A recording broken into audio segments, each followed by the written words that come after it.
Hello students, I am Dr. Parul Singh, Assistant Professor Sociology, Government Arts Girls College Kota.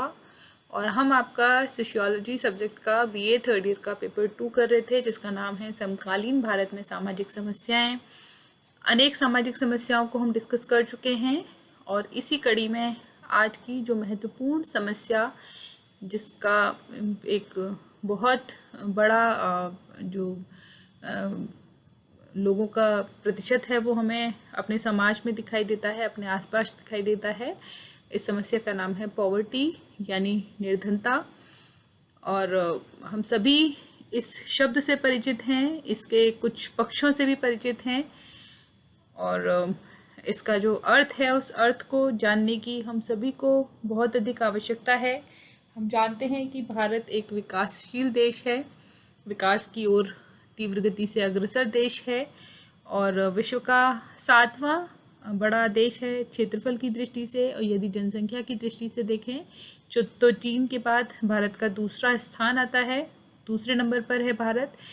लेकिन जो हमारी problem है वो ये है कि हमारे पास जो रिसोर्सेज हैं, जो संसाधन है, वो हमारे पास बहुत लिमिटेड हैं और पॉपुलेशन हमारी बहुत अधिक है। तो ऐसे में जो देश है उस देश में एक बहुत बड़ा जो टोटल पॉपुलेशन है, जो कि वर्तमान में यदि हम 2011 के आंकड़े हमारे पास जो कि अभी उपलब्ध हैं आधिकारिक रूप से, तो उनको यदि हम देखें तो लगभग 1 अरब और 21 करोड़ लोग। और यदि हम अनुमानतः आज की संख्या हम देखें 2020 की जनसंख्या, 2020 जो कि समाप्त होने जा रहा है, 2021 की लगभग हम पहुंच चुके हैं। तो आज की पॉपुलेशन यदि हम देखें तो लगभग 1 करोड़ और 1 अरब और 35 करोड़, 1 अरब 35 करोड़, 135 करोड़ की जनसंख्या हमारे देश में वर्तमान में लगभग है। और इसमें से बहुत बड़ा जो भाग है वो निर्धनता का शिकार हमें दिखाई देता है। निर्धनता क्या है? निर्धनता एक सामाजिक आर्थिक समस्या है, एक ऐसी स्थिति जिसमें व्यक्ति अपनी अनिवार्य आवश्यकताओं को पूरा करने में भी सक्षम नहीं होता है, उसको निर्धनता के नाम से जाना जाता है। और जो विश्व के सम्मुख जो गरीबी की समस्या है वो एक सामाजिक, नैतिक और बौद्धिक चुनौती है और ये एक सर्वव्यापी समस्या है जिसकी यदि हम देखें तो जो निर्धन व्यक्तियों की संख्या हमें सिर्फ अविकसित और विकासशील देशों में नहीं बल्कि विकसित देशों में भी जो निर्धनता की समस्या है वो समस्या हमें देखने के लिए मिलती है। और जो टोटल जो वर्ड है उस वर्ड में यदि हम टोटल जो निर्धन लोग हैं उनकी संख्या को देखें तो ये संख्या इतनी है कि इनको थर्ड वर्ल्ड के नाम से भी इनको पुकारा जाता है, तीसरी दुनिया के नाम से भी इनको जाना जाता है। और ये वो लोग हैं जिन्हें अच्छा भोजन, वस्त्र और मकान इत्यादि उपलब्ध नहीं है। भारत में भी अनेक ऐसे परिवार हैं जो औसत दर्जे का जीवन व्यतीत नहीं कर पाते हैं, भयंकर रूप से वे गरीबी से पीड़ित हैं, सड़कों और फुटपाथों पर अपना जीवन व्यतीत करते हैं, वहीं दम तोड़ते हैं, भीख मांगकर जीवन व्यतीत करते हैं और दूसरे लोगों की दया पर वे जीवित रहते हैं। और ऐसी जो निर्धनता है वे अनेक बार भूख और मौत को जन्म देती है। जो गरीब और अमीर के बीच की खाई है वो खाई अभी हमें बढ़ती हुई दिखाई दे रही है। और आज भीषण विषमता को जन्म देने में जो औद्योगिक क्रांति है उसका विशेष हाथ रहा है। औद्योगिक क्रांति ने समाज में तीव्र आर्थिक सामाजिक परिवर्तन लाने में बहुत महत्वपूर्ण योग दिया। मशीनीकरण ने एक ओर समाज में प्रचुर साधन उपलब्ध करवाए, वहीं समृद्धि को बढ़ावा दिया और दूसरी ओर उन्होंने एक तीसरी दुनिया भी खड़ी कर दी जो गरीबी और अभावों से ग्रस्त है। औद्योगिकरण और मशीनीकरण के आरंभ से आज के जो तथाकथित सभ्य और पश्चिमी देश हैं उनका जो औद्योगिकरण मशीनीकरण है वहाँ पर इनका प्रारंभ हुआ और इन्होंने अपनी औद्योगिक मांगों के लिए एशिया, अफ्रीका, दक्षिण अफ्रीका आदि महाद्वीपों के देशों को अपना उपनिवेश बनाया, अपना साम्राज्य स्थापित किया। वहाँ के जो प्राकृतिक संसाधन थे, प्राकृतिक स्रोत थे, उनका शोषण किया, उनका दोहन किया और वहाँ के जो प्राकृतिक भंडार थे उनको खाली करने के साथ साथ उन देशों में निर्धनता हमें बढ़ती हुई दिखाई देती है। और आज जो विश्व है वो 2 स्पष्ट भागों में विभाजित दिखाई देता है। एक तरफ वे लोग जो कि संपन्न हैं और दूसरी तरफ वे लोग जो कि निर्धनता से ग्रसित हैं, निर्धनता से त्रस्त हैं। और निर्धनता को दूर करने के लिए अनेक योजनाबद्ध उपाय भी किए गए हैं, लेकिन अभी भी जो जो निर्धन संख्या है, एक निर्धन लोगों का जो प्रतिशत है, उसमें कोई विशेष कमी होती हुई हमें अभी भी दिखाई नहीं देती है। तो निर्धनता की अवधारणा को यदि हम समझने की कोशिश करें तो एक आर्थिक स्थिति है जो कि सामाजिक परिस्थिति को भी प्रकट करती है, क्योंकि एक व्यक्ति की आर्थिक स्थिति का घनिष्ठ संबंध उसकी सामाजिक श्रेणी और वर्ग से भी है। और निर्धनता एक ऐसी दशा है जिसमें एक व्यक्ति या तो अपर्याप्त आय या मूर्खतापूर्ण व्यय के कारण अपने जीवन स्तर को बहुत अधिक ऊंचा नहीं रख पाता है और उसकी शारीरिक और मानसिक क्षमता बनी नहीं रह सकती है। गिलिन एंड गिलिन ने कल्चरल सोशियोलॉजी में ये डेफिनेशन दी है। और जो व्यक्ति है उसकी शारीरिक मानसिक क्षमताएं बनी नहीं रह पाती हैं तथा उसको और उस पर आश्रितों को अपने समाज के स्तर के अनुसार उपयोगी ढंग से कार्य करने के योग्य बनाए नहीं रखा जा सकता है। तो इस प्रकार से ये परिभाषा देते हैं। इसी प्रकार जो वीवर हैं वो परिभाषा सोशल प्रॉब्लम्स में लिखते हैं कि गरीबी एक ऐसे जीवन स्तर के रूप में परिभाषित की जा सकती है जिसमें स्वास्थ्य और शरीर संबंधी क्षमताएं बनी नहीं रह पाती हैं। Doctor Yogesh Atal role of values and institutions challenge of poverty in India नामक पुस्तक में लिखते हैं कि गरीबी को तुलनात्मक दृष्टि से राष्ट्रीय आय से वंचित रहने के रूप में परिभाषित किया जा सकता है। और आप लिखते हैं कि गरीबी की अवधारणा का संबंध सापेक्ष रूप से वंचित रहने के तथ्य से है।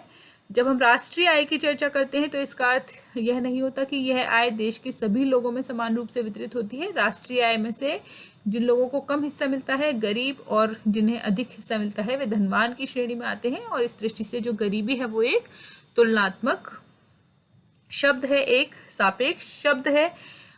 गरीबी एक सापेक्ष शब्द है। इसका अर्थ ये भी है कि एक देश जिसे हम गरीब कहेंगे उसे दूसरे देश धनवान कह सकते हैं। इसका कारण ये है कि गरीबी का निर्धारण उस देश की प्रथाओं और जीवन स्तर के आधार पर होता है। भारत में गरीबी रेखा वह नहीं है जो अमेरिका और इंग्लैंड में है। जो भारत की यदि हम परिभाषा की बात करें तो हमारे जो माप के जो आधार हैं वे अलग हैं। और यहाँ पर जिस व्यक्ति को रोटी, कपड़ा, मकान जैसी जो अनिवार्य आवश्यकताएं हैं, जो यदि वे नहीं मिल पाती हैं, हम उसे गरीब की श्रेणी में रखते हैं। जबकि यदि हम अमेरिका और इंग्लैंड की बात करें तो वहाँ पर एक व्यक्ति जिसके पास अपना मकान है, लेकिन यदि वह प्रत्येक वर्ष अपनी कार नहीं बदल पाता है या फिर अपने घर का इंटीरियर चेंज नहीं कर पाता है या अपनी जो वार्डरोब है उसमें जो कपड़े हैं उसको वो लेटेस्ट फैशन के हिसाब से कपड़े नहीं ले पाता है, तो उसको वो लोग गरीब की श्रेणी में रखते हैं। तो जो गरीबी है एक सापेक्ष शब्द है और इसकी परिभाषा हमें अलग अलग देशों में अलग अलग दिखाई देती है। प्रत्येक देश में साधनों के अनुसार जीवन स्तर का एक आदर्श स्थापित कर लिया जाता है और उसी आदर्श को सभी व्यक्ति प्राप्त करने का प्रयास करते हैं।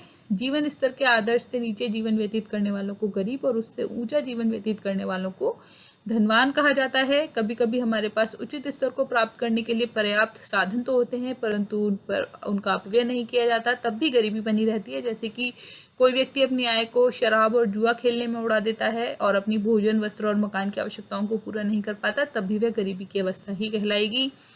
और गरीबी दो देशों की तुलना में नहीं बल्कि एक ही देश में विभिन्न वर्गों, समूहों, जातीय क्षेत्रों, प्रांतों, व्यवसायों आदि की दृष्टि से भी एक सापेक्ष शब्द है। इसका अर्थ यह है कि जीवन स्तर का जो आधार एक निम्न जाति के व्यक्ति का है वही व्यापारियों का नहीं होगा, जो आधार श्रमिकों का है वह पूंजीपतियों का नहीं होगा, जो आदिम जातियों का है वह शहरी लोगों का नहीं होगा, या जो एक राज्य का है वह दूसरे राज्य का नहीं होगा। तो यानी गरीबी का जो संबंध है एक समूह में जीवन जीने के पैमाने से है। एक संस्कृति में गरीबी के माप का जो आधार है हम उसे दूसरी संस्कृति पर लागू नहीं कर सकते। गरीबी का संबंध एक ही सांस्कृतिक समूह में तुलनात्मक है और उसी आधार पर व्यक्ति की स्थिति तय की जाती है कि वह गरीब है या अमीर है। गरीबी का संबंध जीवन स्तर से भी है। प्रत्येक व्यक्ति और प्रत्येक समाज में जो जीवन स्तर है वो अलग अलग है। जीवन स्तर को निर्धारित करने के 3 प्रमुख कारक हैं: प्रथाएं, निर्णय और बुद्धिमत्ता तथा आय। तो इनमें आय भी बहुत महत्वपूर्ण है क्योंकि निम्न परिवारों की जो निम्न श्रेणी के परिवारों में आय बहुत कम होती है कि उनके सामने किसी वस्तु को पसंद और निर्णय के रूप में उसको चयन करने का प्रश्न ही नहीं उठ पाता, वे बचत ही नहीं कर पाते। और इस अर्थ में हम गरीबी को एक ऐसी दशा के रूप में परिभाषित कर सकते हैं जिसमें वित्तीय बचत नहीं होती है। प्रथाएं भी समूह और समुदाय के लोगों का जीवन स्तर तय करती हैं, भोजन की आदतें आदतें और परिवार के बजट पर इनका प्रभाव होता है प्रथाओं का। और व्यक्ति की पसंद नापसंद को तय करने में उसकी बुद्धि और निर्णय लेने की क्षमता का महत्वपूर्ण हाथ होता है। कौन सी वस्तु खरीदी जाए, किसे प्राथमिकता दी जाए, यह सब निर्णय बुद्धिमत्ता ढंग से लिए जाते हैं। और अच्छी प्रैक्टिस जो इस प्रकार जो उपलब्ध साधनों का उचित उपभोग ही सही निर्णय कहलाता है। इसी प्रकार आय ही जीवन स्तर को तय करने में मुख्य कारक है। कम आय होने पर मूलभूत आवश्यकताएं ही पूरी की जाएंगी, जबकि अधिक आय होने पर मनोरंजन, फैशन संबंधी अन्य सुविधाएं हैं उन पर भी खर्च किया जाएगा। आय का संबंध परिवार के सदस्यों की संख्या और कमाने वालों की संख्या से भी है। तो यदि ये सभी हम एस्पेक्ट्स को देखने की कोशिश करें तो इनसे स्पष्ट होता है कि गरीबी एक सापेक्ष शब्द है जिसका संबंध किसी समाज, संस्कृति, देश, समूह या व्यवसाय में प्रचलित जीवन स्तर के आदर्श से है। किसी भी समाज में जीवन स्तर का यह आदर्श क्या होगा, उस समय की प्रथाओं, व्यक्ति की बुद्धि और निर्णय लेने की क्षमता और उसकी जो आय होगी है उस पर निर्भर करेगा। गरीबी के निर्धारण में धन का महत्व है। जिनके पास धन का अभाव होता है वे गरीब माने जाते हैं, किंतु अनेक व्यक्ति ऐसे भी होते हैं जिनके पास धन की कमी होती है फिर भी उनका जीवन स्तर ऊंचा होता है। दूसरी ओर कई व्यक्तियों के पास धन की प्रचुरता होने पर भी वे निम्न जीवन स्तर व्यतीत करते हैं और हम उन्हें गरीब कह सकते हैं। अतः स्पष्ट है कि गरीबी एक आर्थिक तथ्य ही नहीं बल्कि एक सामाजिक तथ्य के रूप में भी हमें दिखाई देती है।